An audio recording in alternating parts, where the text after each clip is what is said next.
o ministro Cristiano Zanin, presidente da primeira turma do Supremo Tribunal Federal, marcou para o dia 29 de abril o julgamento para análise da denúncia contra um núcleo apresentado ou apontado como responsável por elaborar um suposto plano de tentativa de golpe de Estado após as eleições de 2022.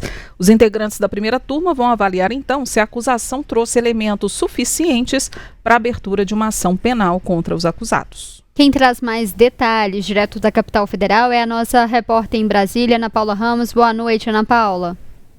Boa noite, Letícia, Adriana, uma ótima noite a todos que nos acompanham. É isso mesmo, o ministro Cristiano Zanin, da primeira turma do Supremo Tribunal Federal, marcou para o dia 29 de abril o julgamento desse segundo núcleo da organização criminosa, que eles chamam, que elaborou o plano da suposta tentativa de golpe. E nesse plano para impedir a posse do presidente Lula nas eleições de 2023. E em fevereiro, a Procuradoria-Geral da República ela indiciou 33 pessoas e o ex-presidente Jair Bolsonaro por esses crimes, e ela dividiu os acusados em 5 núcleos. O primeiro núcleo, que seriam os líderes dessa organização, eles vão ser julgados nos dias 25 e 26 de março. Nesse grupo está incluído o ex-presidente Jair Bolsonaro e também o ex-ministro Braga Neto. O terceiro grupo, que inclui ali os militares que tinham feito aquele plano que envolvia o assassinato do presidente Lula, do vice Geraldo Alckmin e do ministro do Supremo Tribunal Federal, Alexandre de Moraes. Esse grupo ele vai ser julgado nos dias 8 e 9 de abril. Já esse segundo núcleo, que ele inclui ali assessores do presidente Jair Bolsonaro, do ex-presidente Jair Bolsonaro, assessores próximos, eles são considerados os responsáveis por elaborar o plano, e eles fazem parte desse segundo núcleo, que vão ser julgados no dia 29 de abril. Volto com vocês. Obrigada, Ana Paula, pelas informações, né? Sabendo aí que temos mais um dia de julgamento, nós já estamos fazendo agenda, né, Ana Paula, para a gente fazer essas coberturas e acompanhar realmente como vai ser, né? Obrigada pela participação, viu, Ana? Até a próxima. E vamos saber, então, quem faz parte, né, Letícia, do Núcleo 2? Vamos, a gente tem uma aí na tela, a gente vai explicar quem que vai fazer parte desse julgamento. A gente tem aí do Núcleo 1, explicando cada um desses núcleos, né, Adriana? Isso aí, a gente tem uma agenda de julgamentos, né, no Supremo Tribunal Federal. Já que essa tela chegou primeiro, a gente pode dar uma esmiuçada nela antes da gente chamar a outra que fala sobre os integrantes do Núcleo 2, que é o núcleo que foi anunciado agora, cujo julgamento foi anunciado agora. Agora sim, a gente tem os nomes, né, de quem faz parte desse Núcleo 2, que diz respeito também à organização, ao planejamento. São 6 pessoas, né, que fazem parte desse terceiro, né, núcleo. Isso, a gente tem Silvinei Vasquez, né, o ex-chefe da Polícia Rodoviária Federal, Mário Fernandes, que é general da reserva e ex-comandante das Forças Especiais do Exército. Nós temos também Marília Ferreira Alencar, que é chefe da inteligência do Ministério da Justiça, Fernando de Souza Oliveira, que é ex-diretor de operações do Ministério da Justiça, Marcelo Costa Câmara, que é coronel do Exército e ex-ajudante de ordens de Bolsonaro, e Felipe Martins, que é ex-assessor para assuntos internacionais da presidência. Vamos voltar para aquela data do julgamento, que aí a gente já encerra e a gente pode ir para os nossos comentários. Então anote aí, ó, na sua agenda, coloque no seu calendário, porque eu tenho certeza que é algo que muita gente vai ter interesse em acompanhar, e com certeza, né, a TV Justiça vai transmitir, e também pelo YouTube, né, do próprio Supremo, as transmissões das sessões de julgamento. Dia 25 e 26 de março, então, o ministro Cristiano Zanin marcou o julgamento para o Núcleo 1, chamado Núcleo Crucial, ou Núcleo, né, que é a cúpula responsável pelas decisões e pelas ações. E aí a gente tem, nos próximos dias 8 e 9 de abril, o julgamento do Núcleo 3. Lembrando que o núcleo 3 foi apresentado antes do 2, então por isso que essa ordem ela está ao contrário. Então a gente tem o julgamento do núcleo 3 primeiro, que é composto basicamente por militares, que foi o responsável pelas ações táticas e inclusive incluem os quides pretos. E aí no dia 29 de abril a gente tem o núcleo 2, que é o que a gente acabou de mostrar, que foi o responsável por gerenciar essas ações do suposto golpe. A gente tem ainda outros 2 núcleos, que é o 4, responsável pela desinformação, e o núcleo 5, responsável por propagar a desinformação. Esses 2 núcleos ainda sem data para julgamento, né, Letícia? E o que acontece agora, né? Quais que são os próximos passos? Tem esse julgamento aí nas próximas semanas, e para que a denúncia ela seja acolhida, a gente pode até voltar na lâmina que a gente mostra, né, quem vão ser julgados e quem vão ser os ministros que também vão julgar. O relator é o Alexandre de Moraes, e quem vai participar desse julgamento é a Carmen Lúcia, o Cristiano Zanin, Flávio Dino e o Luiz Fux. Então é necessário a maioria entre esses 5 ministros. Se essa denúncia for aceita, os acusados eles são considerados réus, e aí começa ali o trâmite da ação penal. Aí dessa forma eles são chamados para poder apresentar a defesa, e o passo seguinte é o interrogatório, as oitivas ali das testemunhas. Depois que tudo isso acontece, é aberto um prazo para as alegações finais, que é quando as defesas podem contestar as provas incluídas ali pela Procuradoria-Geral da República na denúncia e levantar os elementos que apontem inocência ali dos réus. Depois dessas alegações é que o Supremo vai marcar uma data ali para o julgamento dos acusados. Pois é, e aí a gente tem também, né,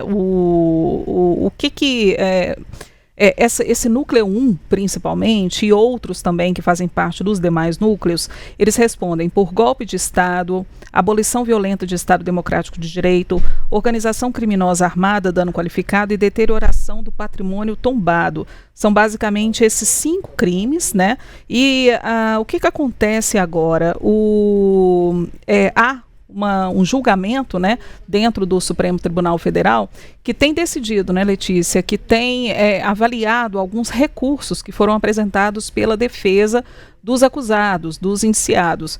Desde o momento em que a denúncia partiu para julgamento, né, que a Procuradoria-Geral da República liberou a denúncia para julgamento no Supremo, a gente tem trazido aqui para vocês um panorama, né, do que as defesas alegam para que, ou como estratégia, para tentar, de certa forma, aliviar para os seus clientes. Então, a mudança do julgamento da primeira turma para o plenário, tentar né, colocar suspeição sobre alguns ministros do Supremo Tribunal Federal. Então, são alguns argumentos que a defesa utilizou, né, e agora alguns recursos estão sendo julgados pelo próprio Supremo, né, Letícia? Eu até trouxe aqui alguns pontos, peguei aqui alguns pontos do que essas defesas, né, você trouxe, mas é justamente isso. E aí um desses pontos principais era que fosse julgado pelo plenário do STF, não pela primeira turma, apesar disso ali já está em trâmite na primeira turma.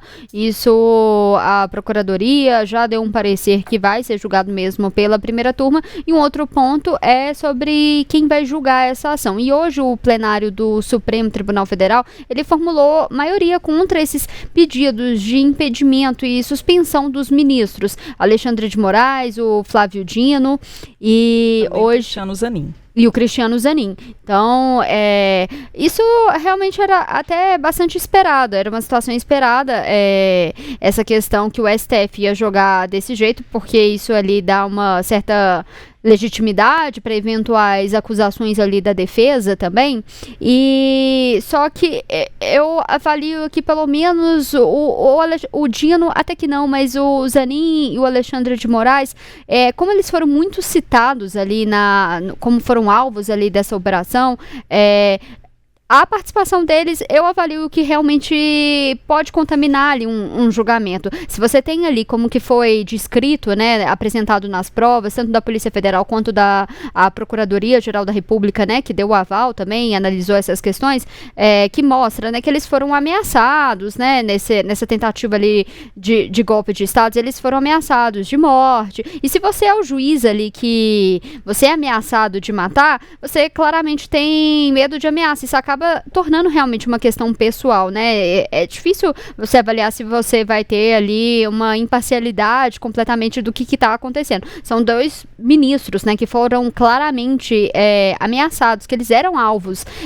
Então é uma decisão muito difícil ter realmente uma imparcialidade. Mas o Barroso, ele realmente fez isso ali para poder dar até uma legitimidade ali para que quem for se votar, para poder falar, já passou pelo plenário do STF, essas pessoas foram consideradas técnicas realmente para poder julgar essa questão. Exato, e a gente até teve uma entrevista, né, no nosso Tempo News com um especialista em direito penal, mostrando como que deve se comportar um ministro do Supremo Tribunal Federal. Então, o que diz, né, o nosso especialista? Que o juiz no Supremo, o Supremo ele não tem que ter um viés político, né?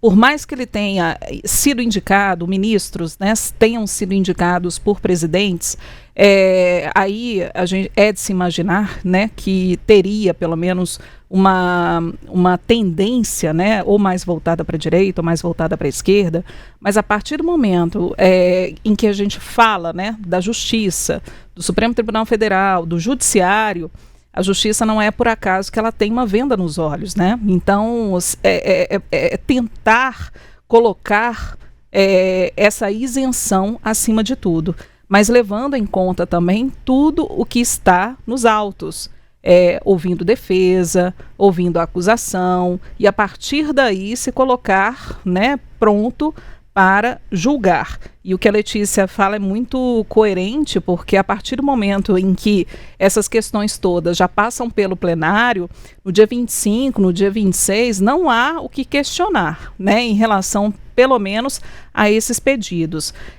11 ministros da Corte que estão analisando esses recursos, são recursos que foram apresentados pelas defesas do ex-presidente Jair Bolsonaro, do ex-ministro da Defesa Walter Braga Neto e do ex-comandante das Forças Especiais do Exército, o general Mário Fernandes. Então são esses recursos que estavam sendo analisados, e outros, né, que porventura chegarem, serão analisados também pelo plenário do Supremo Tribunal Federal, para que tudo esteja certo para esse julgamento da denúncia no dia 25, no dia 26 do Núcleo 1. Por que a gente está falando de núcleo? Só para você que chegou agora, está entendendo? O que é esse núcleo? 1, 2, 3, 4, 5, né? São 5 núcleos. É pelo seguinte, são 34 indiciados. É um número muito alto, né? É muita gente, né, Letícia? Aí imagina você lidar com essa gama de indiciados num processo gigantesco. Então, o que houve, né? O que aconteceu?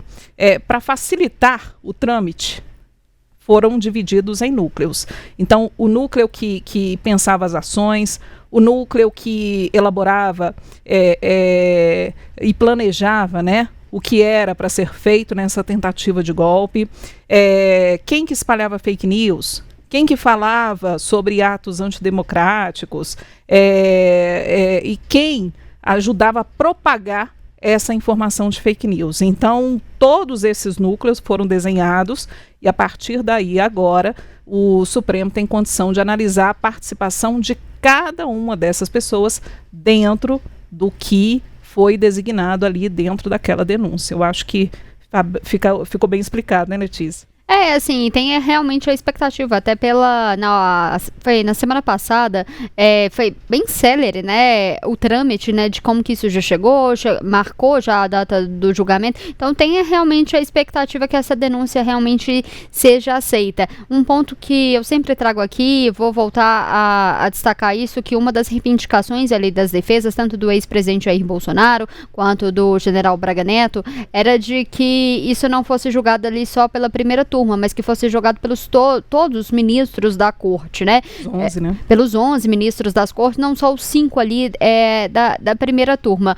A PGR deu o parecer que realmente vai ficar ali só com a primeira turma, que isso é regimental, já está esclarecido, mas é realmente uma questão para poder se pensar. Poderia dar realmente legitimidade ao STF ser julgado, todos os ministros darem seus votos, os votos serem ali lidos presenciais, porque já que tem todos esses questionamentos, para não colocar em xeque futuramente qualquer ali decisão.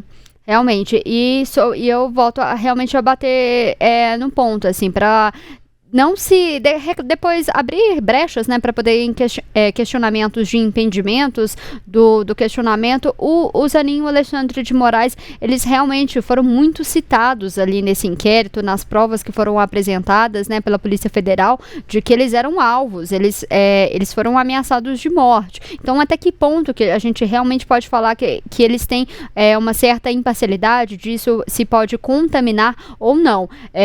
Eu acredito, por uma questão técnica e jurídica, eles podem até estar tecnicamente, mas para dar uma lisura realmente a esse processo, talvez fosse o caso de realmente eles serem julgados como impeditivos, mas não é o que a gente vê ali pelo resultado da maioria do STF, que eles já estão votando lá. Com certeza, é bem provável que todos, né, ali da primeira turma votem, bem pelo que se desenha, né? É bem provável que isso aconteça.